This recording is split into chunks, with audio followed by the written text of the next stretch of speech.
Superformance set up here at Laguna Seca, man, and it is impressive. A lot of people feel like these are just kits, right? Not kits, no. This is our a cars built are car. factory built, that's right. So every car that you see here, Daytona Coupe, GT40, Cobra, the Corvette Grand Sport. We debuted the car, the Grand Sport, when the mortgage meltdown was happening. So Right. it was a bad time to debut it, but we're selling lots of the cars right now. It's a beautiful car. Yeah. Also, Corvette Grand Sport, licensed by General Motors, built from the original tooling and blueprints as well.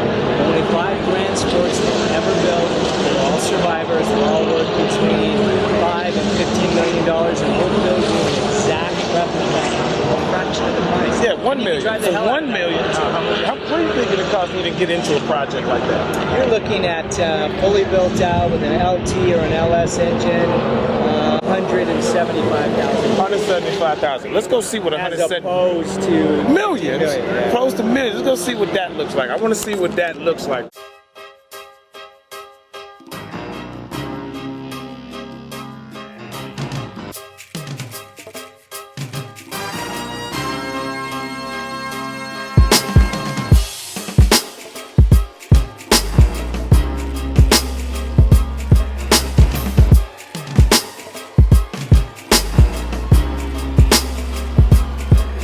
Velocity stacks up top. Take yourself back in time. And they made to run. That's the other thing. They don't just look pretty. They are actually made to run, man.